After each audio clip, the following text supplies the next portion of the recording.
We'll start with the Pledge of Allegiance. I pledge allegiance to the flag of the United States of America and to the republic for which it stands, one nation, under God, indivisible, with liberty and justice for all.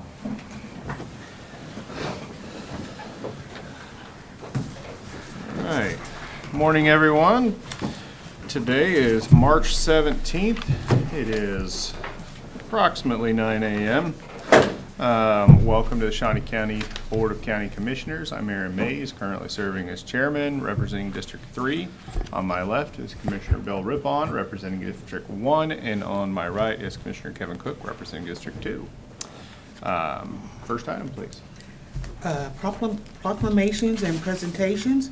A, early education updates. Reba Wawadis, Child Care Aware of Eastern Kansas. Good morning. Good morning. It's nice to see you all, and thank you for the opportunity to come. I'm Reva Waiwadis. I'm the Executive Director of Child Care Aware of Eastern Kansas. Just going to take a couple of minutes to give you some updates on early education in our community. So the first one is I wanted to update you on the work that has been happening around kindergarten readiness and kindergarten transitions. We have launched a new website here in Shawnee County, www.kindergartenready.org, providing a one-stop shop for families to find out what they need to enroll their child in kindergarten. They will link to their district website. They can find what district they live in on the website. Then there's all kinds of print materials accessible there. We have also just begun distributing bookmarks to families and posters. There will also be yard signs. Oh, I forgot to bring my show and tell. Woo, sorry. Yard signs, woo. With a QR code that jumps them right to the website. And there will be fence banners at every elementary school in Shawnee County to make sure that families know about this. So I also wanted to give a shout out to Advisors Excel for helping us with our marketing materials, as well as the Topeka and Shawnee County Public Library. And we are soliciting or submitting a proposal, I guess is the correct terminology, for a second year of funding to support this work. And that was the letter of support that I requested. I also wanted to make sure that you knew that April is the month of the young child, and there will be a roll and read event sponsored by Parents as Teachers, the United Way, and a whole host of community partners. There will be reading stations throughout downtown and Noto, as well as community resource tables. And if any of you would like to come and read a dinosaur book to a group of young children, just let me know and we will get you hooked up to do that.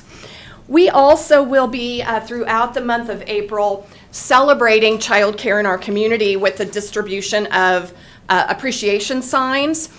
So again, we will be using volunteers to get those out to childcare programs and let them know that we appreciate the work that they do. We will be publishing our first ever report to the community later this month. Don't have it today. It's in the final state of being edited, but it will be a short piece that will help people understand and have an overview of the great work that has been accomplished in the last year, where we've seen success and where there's still some work to do. So we're very excited about that collaborative piece that will be coming out. And then the last thing I wanted to lift out is just a quick update on the status of childcare in our community, because I have come before you before and talked about that. So since January of 2020, we have seen a reduction of 44 child care programs in our county, representing about 700 slots. And that, combined with the fact that many of our current existing programs are not working at full capacity for a variety of reasons, sometimes related to staffing, sometimes related to just group size and that kind of thing. This is really creating a crunch for families.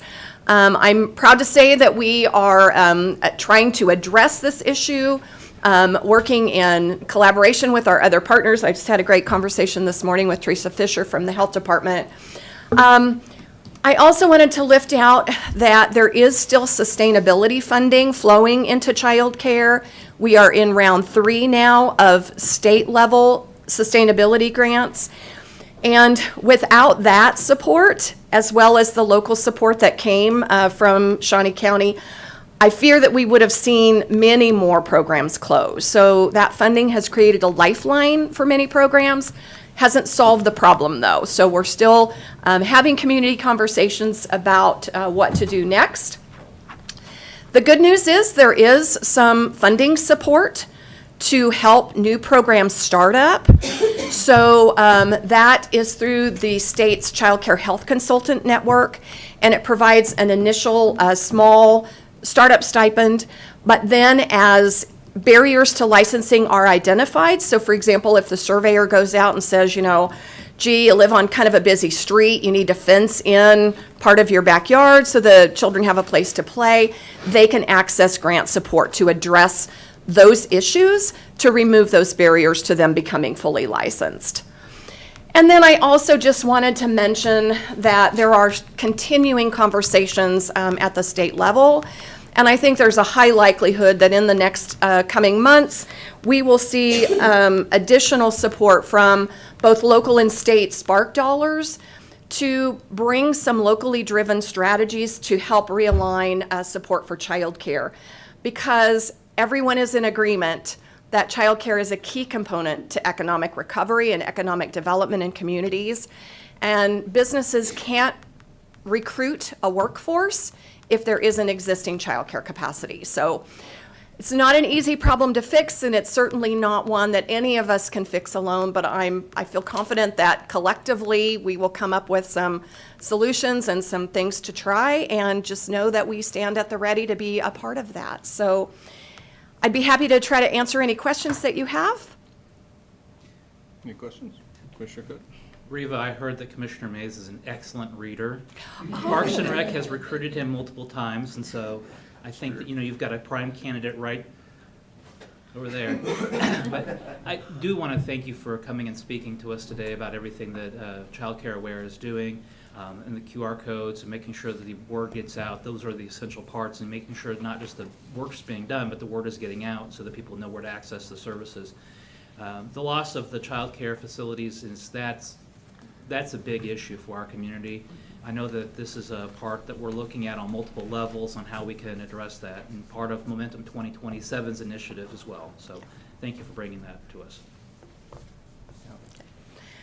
They did choose dinosaur books to tie in with all of the dinosaur activities in the community, so I'll be reaching out. I'd be happy to. I have no problem reading to kids, so. Thank you so much for your time this morning. And just in closing, I just want to say that, yes, Child Care Aware is a part of this work, but we do not do it alone. We have so many wonderful community partners that rally together to make good things happen for kids and families.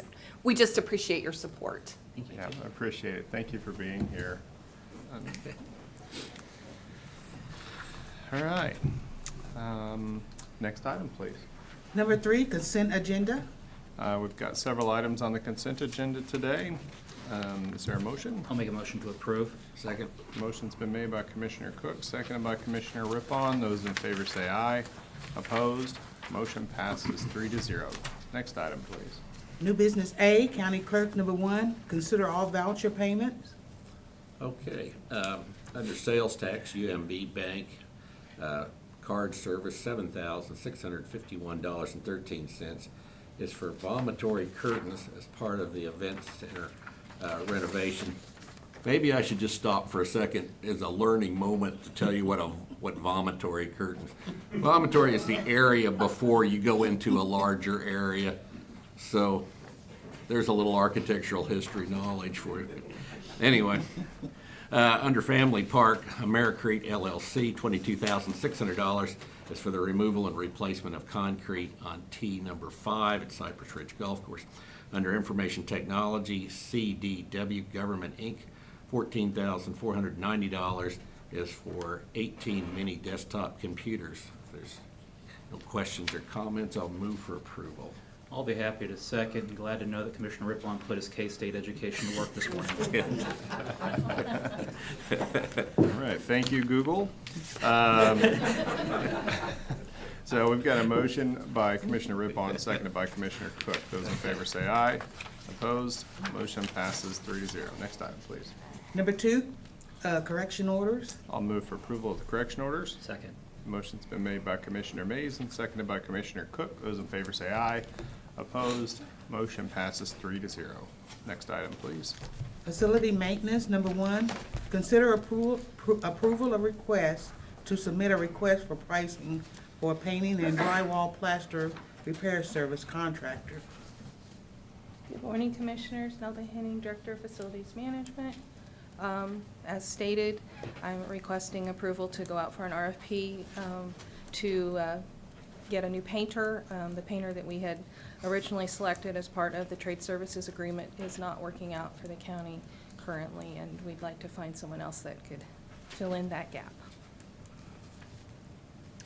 Any questions? No, I don't. I'll make a motion to approve. Second. Motion's been made by Commissioner Cook, seconded by Commissioner Mays. Those in favor say aye. Opposed? Motion passes 3-0. Thank you, Nelda.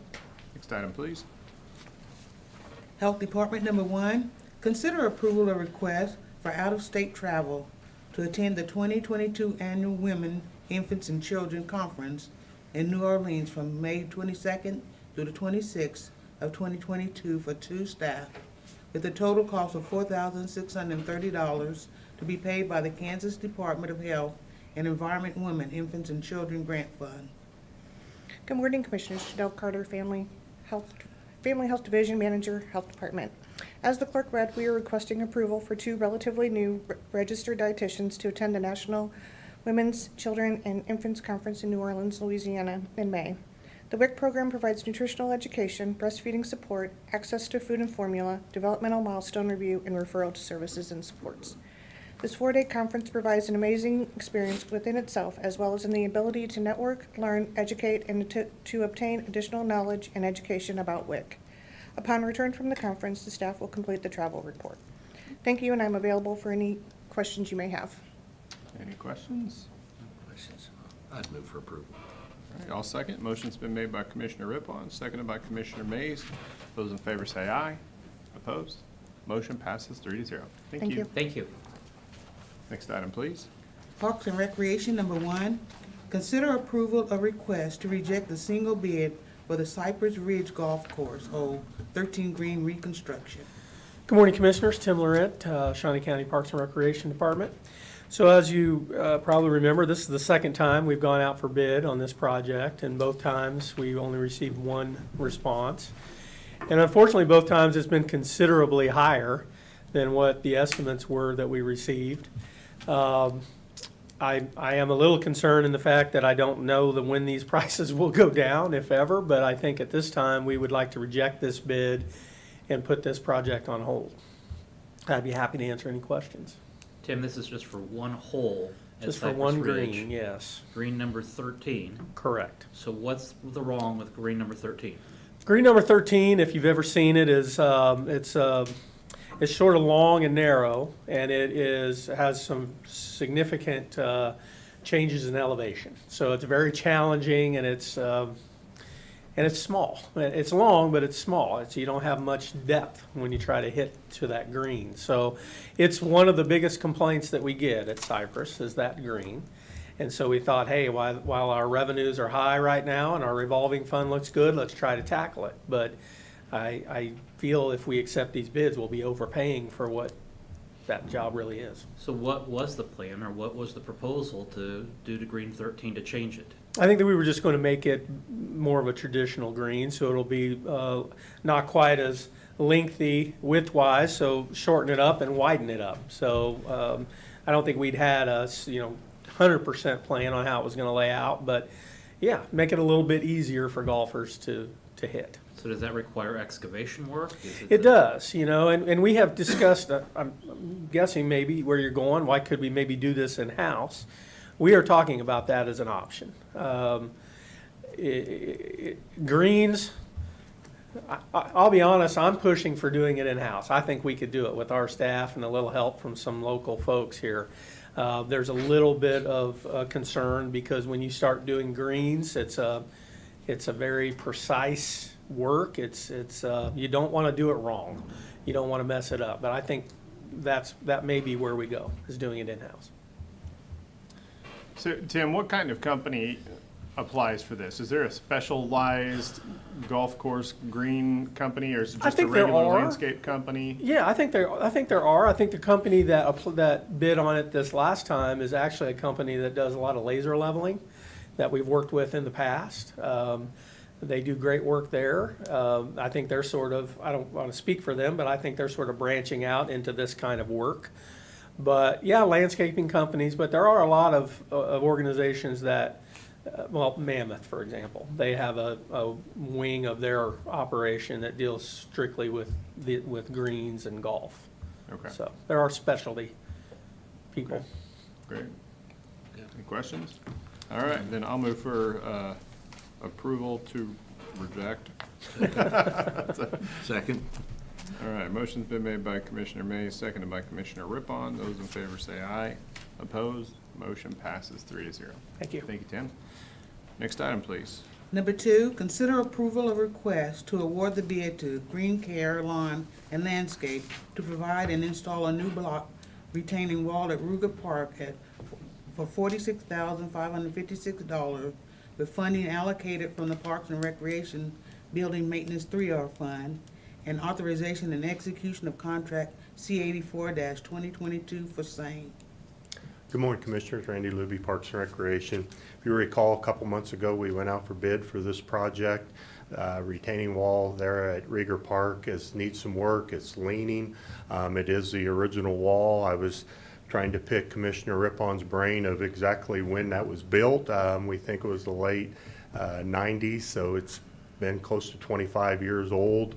It needs some work, and we've worked with Green Care before and been pleased with their work, and they were the lowest, most responsive bidder. Be glad to answer any questions you may have. Any questions? Yes. The old wall was like Versalot block. Are we gonna reuse that block, or?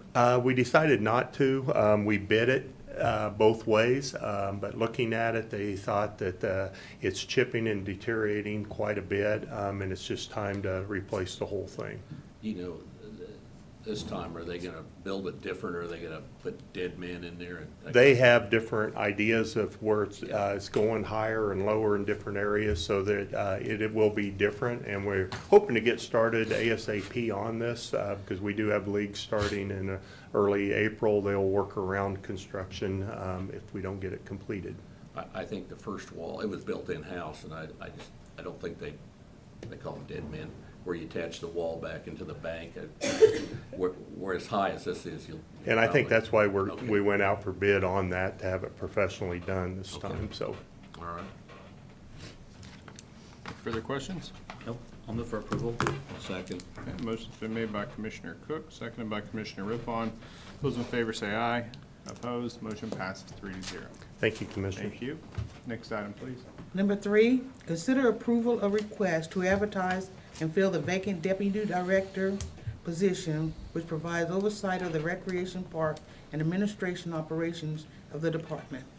Good morning again, Commissioners. Tim Laurent, Shawnee County Parks and Recreation Department.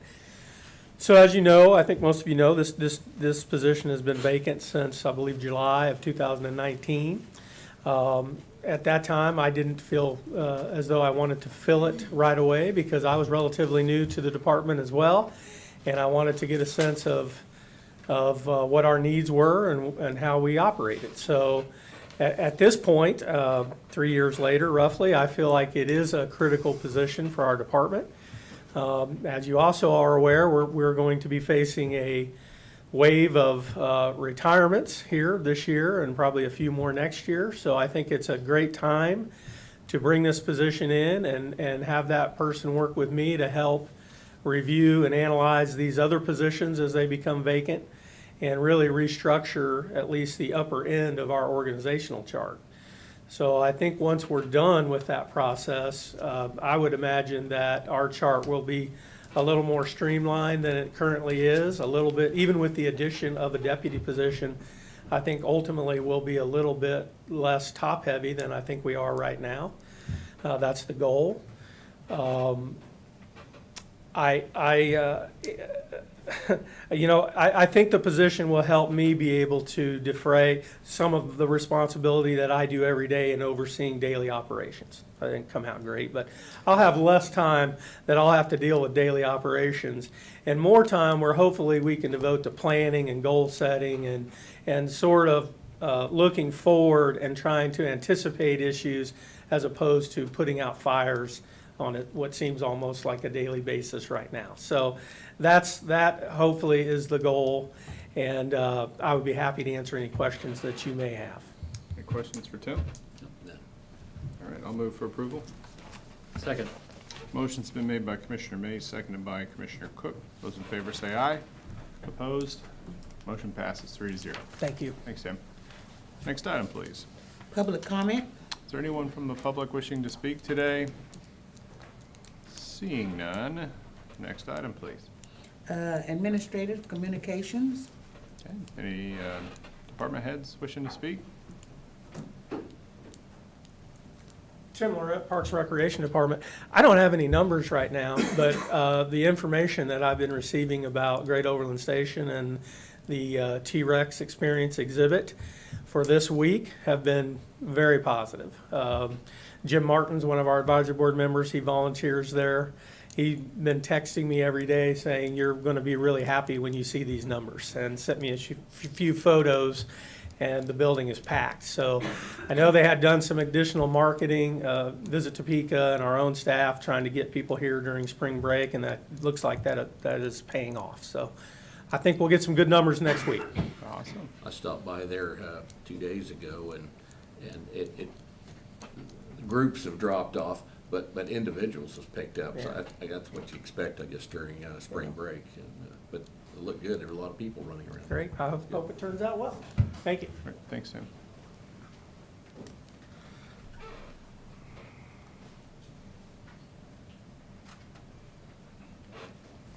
Good morning, Commissioners. Again, Nelda Henning, Director of Facilities.